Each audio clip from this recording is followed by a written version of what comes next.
وَاسْتَقْبِلُوا أَمْوَاجَ الْبَلَاءِ بِالدُّعَاءِ وَالتَّضَرُّعِ، جب مصیبتوں اور اذیتوں کے طوفان تمہاری طرف منہ کھولے ہوئے آئیں تو اس وقت اللہ سے آہوزاری کرو، اللہ کی حضور دعا کرو، التجا کرو اور اللہ سے مدد مانگو۔ وہ بلاؤں کے رخ کو موڑ دے گا، وہ مصیبتوں کے رخ کو پلٹ دے گا تمہاری جانب۔ لیکن جب تم یہ مزاج نہیں رکھو گے تو مصیبتوں پر مصیبتیں آتی رہیں گی۔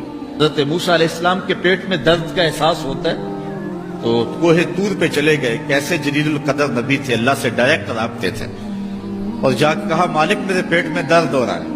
اللہ اکبر۔ گھر کے نجی معاملے بھی رب سے ڈسکس کرتے تھے، اور کوئی جو ہے وہ ایسی چیز ہوتی وہ بھی رب سے ہی عرض کرتے تھے۔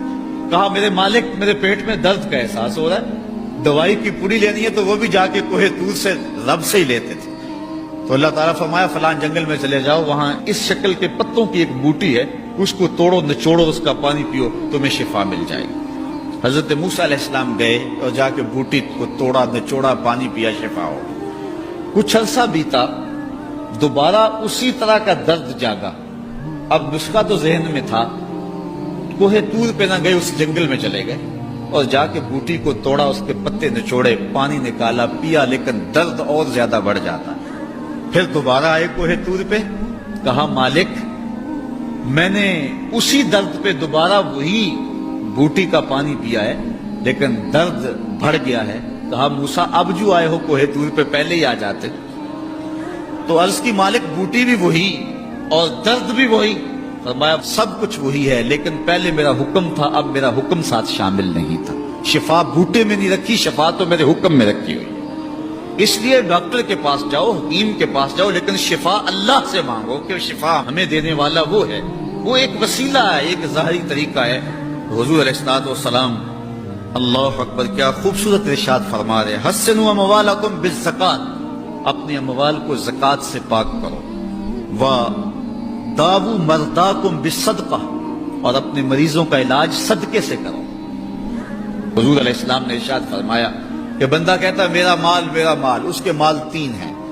ایک مال وہ جو اس نے کھایا اور ضائع کر دیا، دوسرا اس کا مال وہ ہے جو اس نے پہنا اور پرانا کر دیا، اور تیسرا اس کا مال وہ ہے جو اس نے آگے بھیج دیا۔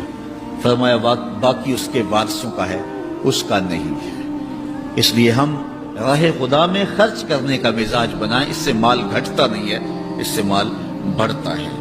بلکہ جب راہ خدا کے اندر ہم خرچ کرتے ہیں تو ہمارا جو دوسرا مال ہے وہ بھی پاک ہو جاتا ہے۔ اللہ کے محبوب کا ایک فرمان سنیے جس کو حضرت حسن بصری رضی اللہ تعالیٰ عنہ بیان کرتے ہیں، حسنوا اموالکم بالزکات وداووا مرضاکم بالصدقہ واستقبلوا امواج البلاء بالدعاء والتضرع۔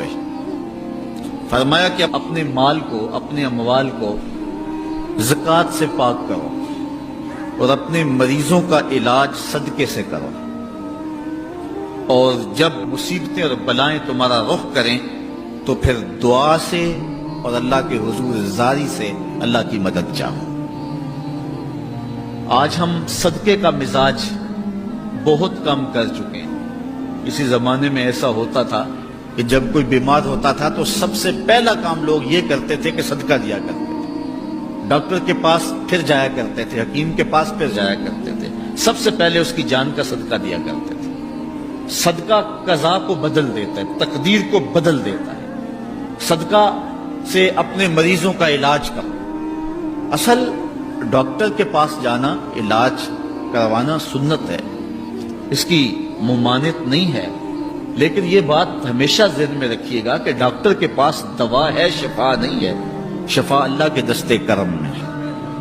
اس لیے جب بھی بیمار ہو جاؤ تو پہلے صدقہ کرو اور پھر ڈاکٹر کے پاس جاؤ، اللہ اس صدقے کی برکت سے ڈاکٹر کی دوا میں شفا رکھ دے گا، کیونکہ شفا تو اس کے حکم میں ہے نا، چیزوں میں تو شفا نہیں ہے، وہ تو اس نے حکم جہاں دے دیا وہاں شفا ہے۔